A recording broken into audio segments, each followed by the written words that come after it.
Okay mga kapatid, magandang araw sa atin lahat mga kababayan. Saan man panig kayo ng daigdig naron, dito na naman tayo sa another episode ng ating vlogs, Badong Aratilis po. Pag-uusapan natin ngayon, ito po, no, talaga naman, pangatlong survey na lumabas, Publicos Asia, mas lalo pong tumataas ang negative rating ni BBM. Negative 27 na po ang ating mahal na Pangulo. Ang tanong, alam niyo po, nung una po lumabas yung mga survey, negative 3 lang eh. Ang reaction po ni Mr. President, yung mahal nating Pangulo, isa pa lang naman yan. Maghintay po tayo ng ibang survey, no? Hoping na mataas po siya sa ibang survey. O, ngayon po natin natuklasan. Habang yung negative 3 po, hindi na sila makapaniwala na negative 3 ang ating mahal na Pangulo. Ngayon po, dumating po yung, teka muna, ba't nawala yung aking mga kodigo dumating po yung sumunod na survey, SWS po, negative 3, di ba? Nung Pulse Asia na po, grabe, tumaas po yung negative. Yung negative po sa Pulse Asia, dating negative 3 sa SWS, naging negative 15. So medyo nasaktan na po sila. Hindi na po nila pwedeng sabihin na isang survey company lang. Ngayon po, ang parang sinasabi nila maghintay po kayo dahil hindi pa naman tapos ang termino. Ngayon po, negative 27 na sa Publicos Asia. Anong masasabi natin dyan? Totoo po, napapunta na po. Kung hindi pa man siya yung tinatawag natin lame duck president, doon na po papunta yung ating presidente. Dahil po yan sa mga kapalpakan, lalong-lalo na po, nabigyan na sana siya ng pagkakataon, no? Sa maraming pagkakataon.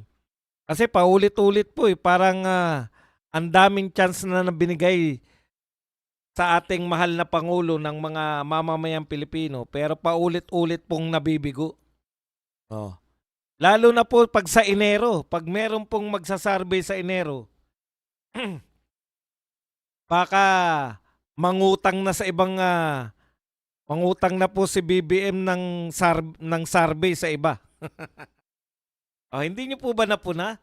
Bakit po wala yung mga wala pong nilalabas yung Octa Arts? Buhay pa ba yung Octa Arts? O wala na nagpopondo? Yan po yung problema sa mga walang katiwa-tiwala tayong mga survey company. Pag, alimbawa, kaya po yan yung sinasabi natin na sumusulpot, tapos nawawala rin agad kasi natalo yung mga kandidato. Kaya lang, baka magtaka kayo, no? Pati yung mga Octa Arts Dancer Survey, pati yung mga WR numero. Meron pang isa No Limit Tanger, hindi rin nagsasurvey. Baka ayaw nyo lang ilabas yung survey ninyo. Baka mas malala pa yung negative rating. Okay. Kaya tuloy-tuloy po yung pagiging lame duck ng ating presidente. Pero kasabay po niyan, habang bumababa po yung presidente, yung survey po ng presidente, kasabay po niyan, ipinapakalat din po ng mga DDH o mga Duterte diehard supporters na ang may isasampa po sila na impeachment complaint. Alam niyo po, sukan-suka na ang mamamayang Pilipino. Sukan-suka na yung mamamayan sa ka-impeachment nyo kay BP Sara. Hindi nyo ba napupuna kayong mga mahilig manawagan ng impeachment? Same people lang naman po yan. Sino-sino po ba yan? Diba? Nadagdag lang sa inyo ngayon si Redon. Pero pare-pareho ding muka. sila Trillanes, sila De Lima, hindi pa ba kayo nakakahalata? Yung mga naninira po yung mga nagbabudget po, yung mga nagpopondo po para masiraan si BP Sara, hindi pa po ba kayo nakakahalata? Ang mamahal ng binabayad nyo dyan sa mga yan. Hindi pa rin po napapababa yung rating ni BP Sara. Pinakamasaklap po, totoo po yan dahil kay GMA po, negative din pero hindi po ganyang kalala.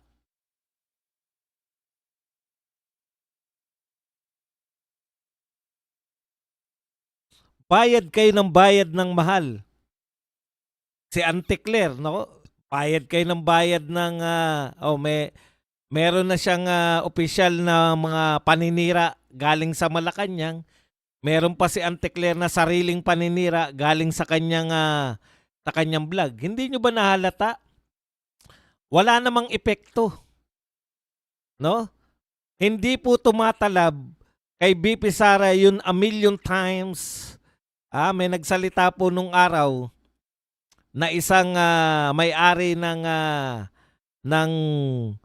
anong tawag diyan, media company na nagngangalang, itago natin sa pangalang Maria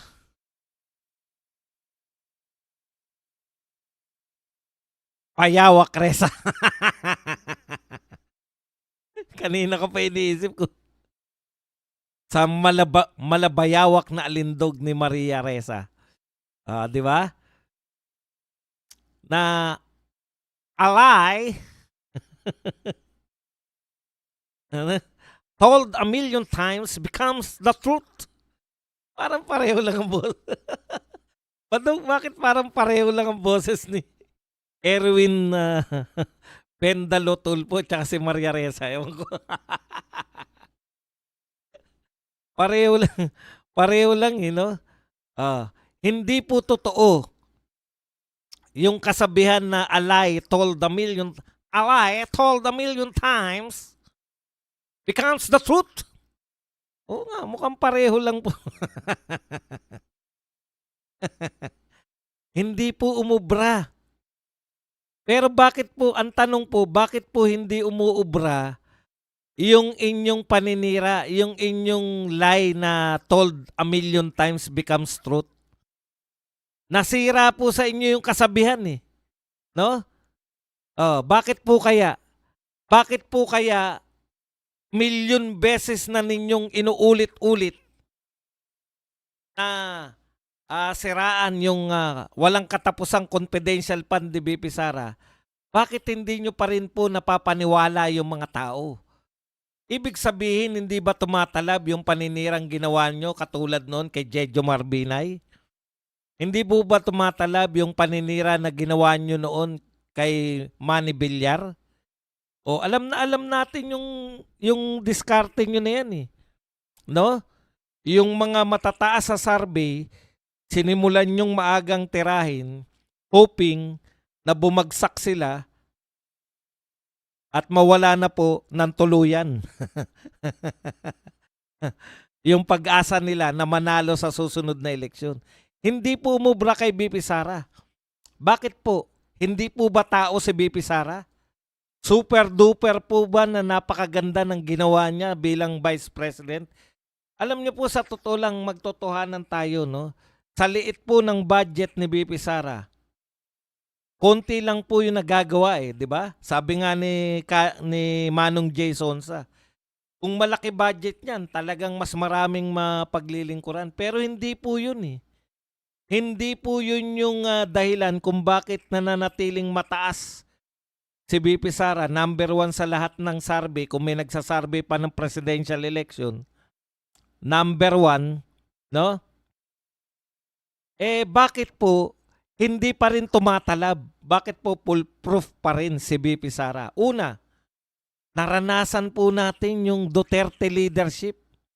Hindi man tayo taga Davao, naranasan po natin yung Duterte leadership ng kanyang amang si Pangulong Duterte. Ikukumpara nyo po ngayon, dito po sa kasalukuyang liderato, ang layo po. Walang yung decisive leadership ni Tatay Digong.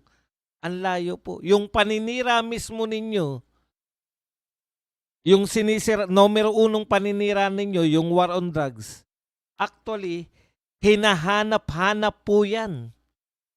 Hinahanap-hanap po yan ng mga Pilipino. Hinahanap po yan ng mga magulang ng 5 taong gulang na nangaroling at pinagsamantalahan at kinurgur ng mga adiksyonnes. Hinahanap po yan ng mga estudyante na nasa dorm, pinapasok, pinagsasamantalahan, kinugurgur ng mga adiksyones. Hinahanap po yan ng mga pamilya, ng mga napagtripan na naglalakad lang dahil pogi ay sinaksak ng mga adiksyones. Yan po ang realidad. Yung kaisa-isa nyong paninira, hindi nyo masiraan si Tatay Digong. Hindi nyo masiraan ng pagnanakaw. Hindi nyo masiraan ng mga ghost project. Hindi nyo masiraan ng mga palpak na proyekto. In fact, sa dami po. Opo, kwentong barbero to. Narinig ko to sa barberia eh. In fact, sa dami-dami po. Totoo po yan. Nagpapagupit po ako. Ang topic po nila si Duterte. Yung sinasabi nyong kwentong barbero, totoo yan. Akala mo maaasar ako? Hindi po. Talaga, ang daming pila dahil magpapasukan eh. Nagpagupit ako linggo. Pero biro, yun nanloloko na kwentong barbero. Opo, kwentong barbero talaga. Habang nagugupit, huwag mong baguhin. Ikaw na nga nagsabing kwentong barbero na eh. Babaguhin mo pa. Totoo po yan. Napakinggan ko po talaga yung barbero. Ang dami pong tao ro na nakapila, nagpapagupit kami. Kinukwento niya. Yung namimiss nila yung pamumuno ni Duterte. Kwentong barbero ba? Opo. Totoo. Kwento yan sa barberia. Namimiss ng mga tao. Ako, tahimik lang. Di naman nila ako kilala. Kung nalalaman lang nila na isa pala ako sa pinaka. Isa pala akong sikat na. Sa bagay, hindi ako sikat. Hindi nila ako kilala. Pero kala mo nang aasar ka na kwentong barbero tong sinasabi ko.